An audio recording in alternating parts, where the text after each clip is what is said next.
Tornadoes just the beginning. Millions now bracing for another night of devastating storms. The United States of America is no longer going to be cheated by foreign nations around the world. Defiant in the face of growing backlash, the Trump administration standing firm on new tariffs, how the world is reacting, and the immediate impacts already being felt in the workforce. Then, the future of education in the U.S. Hear from Education Secretary Linda McMahon explaining directly to the National News Desk why the Department of Education isn't what it needs to be. This is the National News Desk, America's News. Now, we are glad you're here with us. I am Dee Dee Gatton, and as we come on the air tonight, once again, severe storms and tornado threats impacting as many as 55 million Americans. You can see a very active system here behind me. Just one day after deadly tornadoes and storms ravaged the Mississippi Valley, we now know of at least 6 deaths in Tennessee and Missouri. More on that in just a moment. But right now, a tornado watch in effect tonight until at least 10 p.m. Central in parts of Arkansas, Kentucky, as well as Mississippi. You can see that area right there in green as we are tracking this flood watch, as well as Tennessee. The National Weather Service also warning about that potentially historic rainfall for a flooding event that could last days. This area right here from the Ozarks to the lower Ohio Valley, flash floods as well as river overflows could become catastrophic, even life-threatening. This flood watch remains in effect into the weekend. As we look ahead to tomorrow, expect to see some more of the same as this generational weather system continues. Moderate 3 out of 5 warnings for severe weather in effect for northeast Texas into Arkansas. The National Weather Service says there is at least a 15% chance of more damaging tornadoes. This is Arkansas, Missouri, and Tennessee are dealing with the devastation from last night. Look at these cars on the left of your screen. That tornado spotted in Arkansas. At least 2 tornadoes hit the state, leaving 4 injured. On the right, damage in Pilot Grove, Missouri, several homes destroyed. Sheds gone, trailers and trucks over, and Barb's house, neighbor's houses tore up pretty bad. It said you could hear the thud whenever the truck came down, and they could hear all the wind, and just pretty shook up. One of the tornadoes in Missouri took the life of Fire Chief Gary Moore. He died while responding to the storm last night. 5 more people died in Tennessee in several different incidents across the state. And stay with us as we continue to track these storms throughout the evening. Starting at 10 p.m. Eastern, we will have coverage for you both on air and online at thenationaldesk.com. Wall Street reacting negatively to President Donald Trump's retaliatory tariffs on the rest of the world, finishing down 1,600 points and nearly 4%. The Nasdaq and S&P also down between 3.8 and 4.5%. Analysts suggest market uncertainty should be expected in the near future as this all plays out. But White House Press Secretary Caroline Leavitt is asking traders to have some patience. To anyone on Wall Street this morning, I would say trust in President Trump. This is a president who is doubling down on his proven economic formula from his first term. We saw wages increase. We saw inflation come down. We had a Trump energy boom. We had the largest tax cuts in history. And that's exactly what the president intends to do. But in the short term, we are seeing immediate reactions by companies. Automaker Stellantis says they are laying off 900 workers at 5 different U.S. plants following the tariff announcement. Stellantis, who makes Jeep, Dodge, Chrysler vehicles and Ram trucks, is also pausing production at some plants in Mexico and Canada.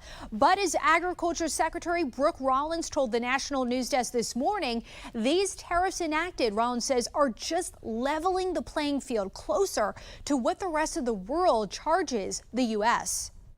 This chart's really interesting. You can see India, the average tariff on American products. You can see Taiwan, Japan, China, the average tariff. And then there's little America back over here. So they're tariffing us at almost 3 times on average what we charge and what we are tariffed when we bring the products in. Still, EU leaders call the tariffs a, quote, major blow to the world economy. The European Commission president says the region does not want to retaliate, but will if it needs to. The head of the commission agrees there are some countries in the world taking advantage of trade rules, but she says tariffs should not be the first and only solution. Uncertainty will spiral and trigger the rise of further protectionism. The consequences will be dire for millions of people around the globe, also for the most vulnerable countries, which are now subject to some of the highest U.S. tariffs. The European Commission president says Europe holds a lot of cards and warns all instruments are on the table. The Treasury Secretary has a message for countries considering retaliatory tariffs. Everybody sit back, take a deep breath. Don't immediately retaliate. Let's see where this goes, because if you retaliate, that's how we get escalation. Some countries are waiting to see what happens with the new tariffs announced. Others say they want to negotiate, like the United Kingdom. The British government says it will push to secure a free trade deal instead of deal with a 10% tariff. Other countries, like Israel, have already dropped their tariffs on the U.S. New tonight, a judge says she will temporarily block the Trump administration from cutting $11 billion in federal health funding for the states. HHS had argued this money was only needed during COVID when Congress allocated it. But a federal judge in Rhode Island sided with 23 states that sued this week to halt the funding cuts, arguing the money can help prevent future pandemics. A federal judge in Boston heard arguments today about the Tufts University doctoral student currently in custody in Louisiana. DOJ prosecutors say Rumesa Osterk, who has had her visa revoked, had been taken out of Massachusetts before a judicial injunction against her deportation was filed, thus stripping the state's jurisdiction in the case. Osterk's attorneys filed a habeas corpus to block that removal. The judge did not issue a verdict at the end of the hearing. Tonight, shocking new details about the role of the nation's top law enforcement agency in covering up the Hunter Biden laptop story just weeks before the 2020 presidential election. The latest information reveals an inside look at conversations deep within the walls of the FBI. Here's national correspondent Christine Frizzell. It was for a time referred to as the laptop from hell. The device Joe Biden's son, Hunter, left at a repair shop and forgot about. The store's owner later giving it to the FBI. You know who knew the laptop was real? Was the FBI. The New York Post first reported on some of the laptop's contents, including his business deals with the Ukrainian energy company Burisma, in an October 2020 story that was for a time suppressed on Facebook and blocked on Twitter. Both companies later revealing they were told by government officials it was likely Russian disinformation. They're just trying to make people think that there's some relationship to the Russians, when, of course, the FBI, better than anybody, knew that there wasn't. Journalist Michael Schellenberger, along with Catherine Herridge, just shared a new batch of internal FBI messages suggesting an FBI employee was given a gag order by the Office of General Counsel, or OGC, and later told to backtrack.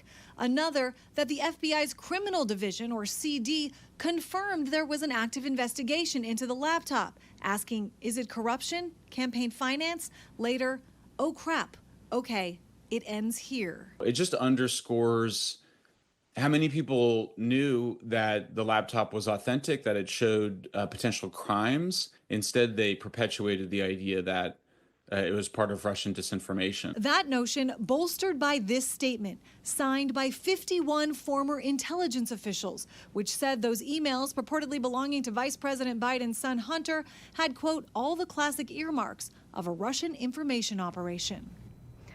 And as far as why we're learning this information now, well, top officials at the FBI, including Director Kash Patel, say they're committed to transparency, especially when it comes to the Biden family, and have hinted there will be more to come. Didi? Christine, it's been 5 years and Joe Biden is out of office, but based on all of that, it sounds like we're going to continue to have this discussion, talk about this story.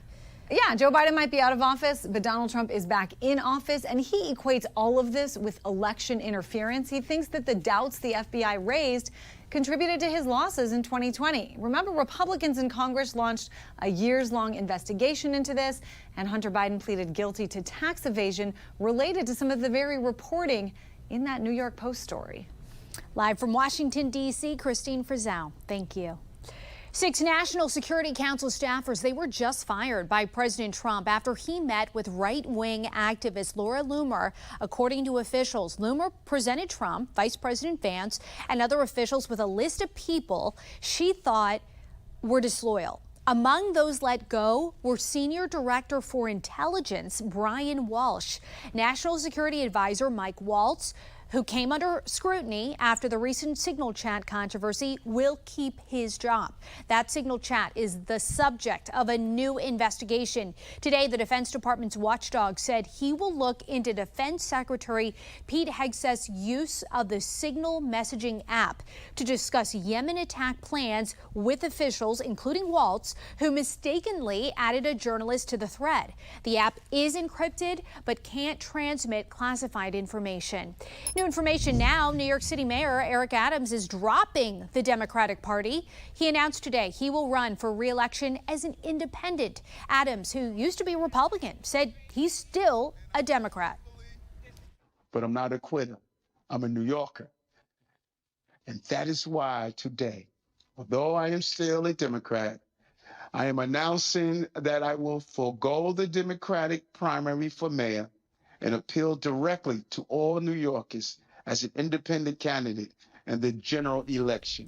Adams is competing for the nomination with former Governor Andrew Cuomo and others. He needs to submit the signatures of at least 3,750 registered voters by May 27th to secure a November ballot spot. The news comes after a federal corruption case against Adams was dismissed. Coming up, this year's hurricane season will likely be busier than normal. The number of major named storms in scientists' prediction. Then, the blood type that's linked to a higher risk for stroke and what you can do about it.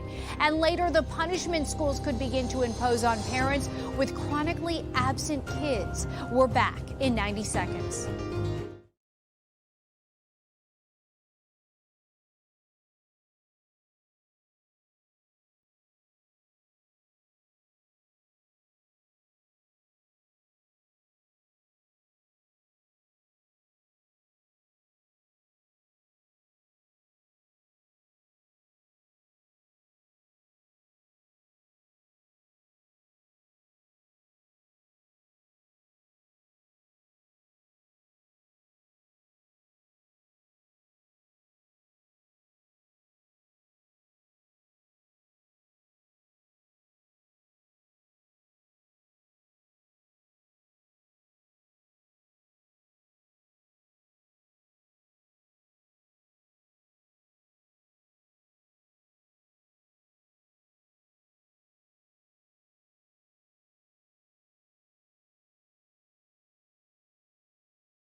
Jan Jeffcoat this morning to discuss their meeting yesterday and explain why upcoming cuts to the education department, she says, are necessary.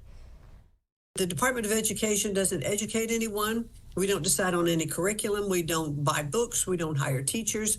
We are a pass-through of funding department. Really, this should be handled at the state level because the president is, as do I, believe the best education is closest to the child. And to see the full interview as well as all of the interviews conducted by the National News Desk, go to thenationaldesk.com.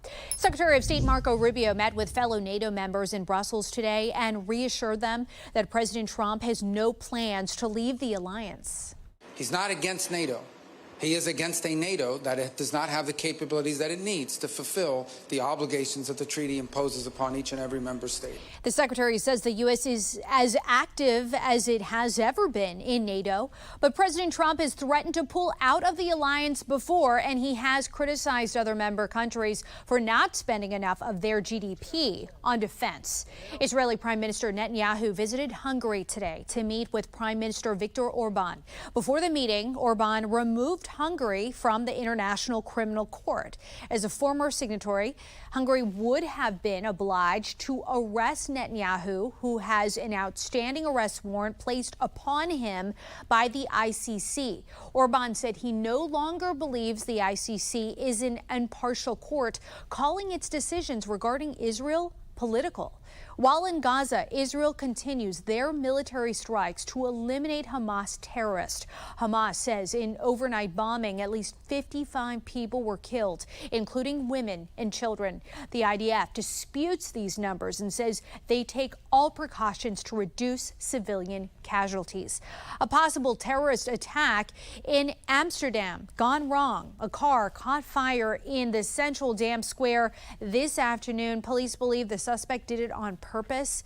You can see it right here. Pedestrians running away from that car as it begins smoking, and then watch as the driver falls out of the car with his clothes on fire. The unnamed suspect did suffer injuries and was taken into custody alive. Last week in the same square, 5 people were stabbed by a 30-year-old Ukrainian in what is being tried as a terror attempt.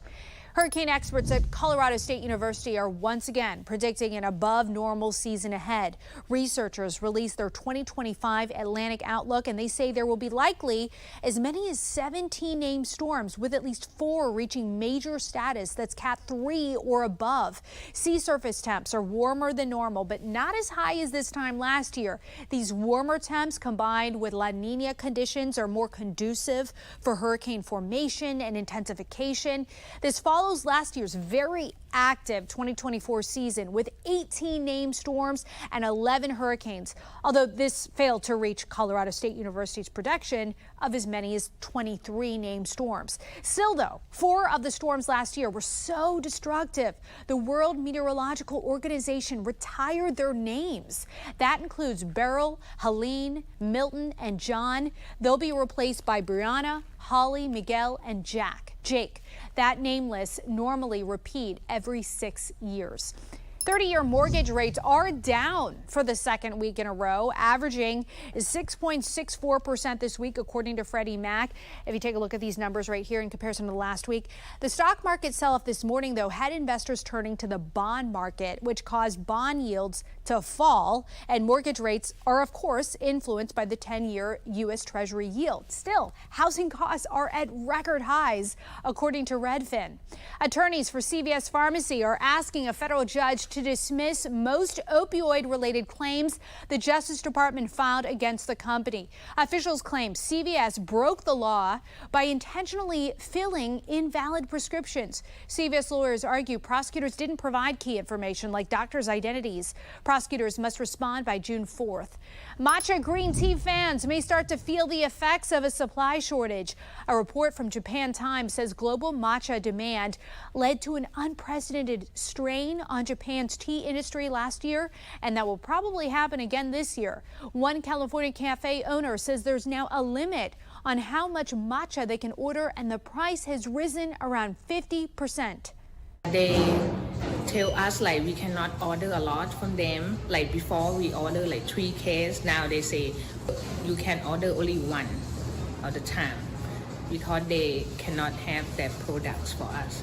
The cafe plans to pause their matcha menu items if the shortage gets worse. The report says supplies should be restocked around this month, but it won't solve the problem long term. Check your pantry for Tony's Chocolonely chocolate bars because they may contain stones. The company has recalled its dark almond sea salt bar and everything bar. They were sold online as well as in stores across the U.S. Tony's hasn't reported any illnesses, but they did say customers reported finding small stones in the bar. Consumers can return them for a full refund. Also, nearly 200,000 blenders are being recalled because of a risk of cuts from the blades.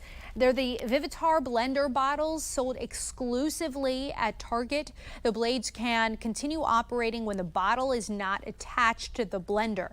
If you have one, you should stop using it and contact Sinclair International for a refund.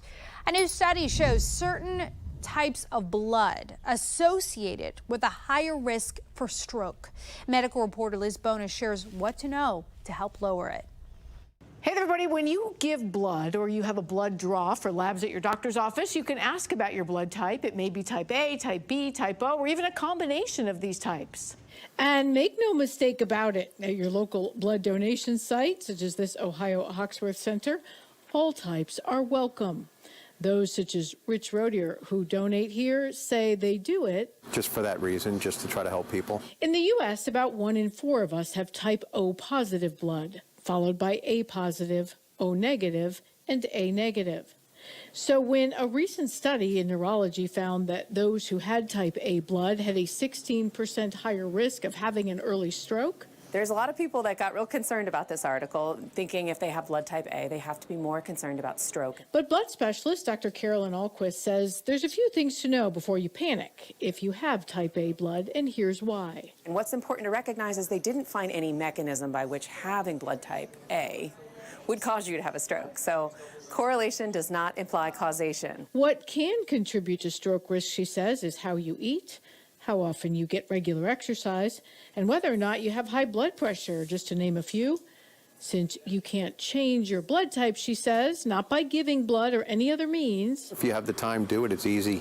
You're better off focusing on these health habits and worrying about what you can change. Our nation's blood supply has a critical need right now. So no matter your blood type, your donations are needed. With your health news, I'm Liz Bonus reporting. Coming up next, fake diamonds are being sent to unsuspecting people. The scam right now spreading to more cities. We'll tell you more right after this.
All across the country, in your neighborhoods, covering issues that matter to you.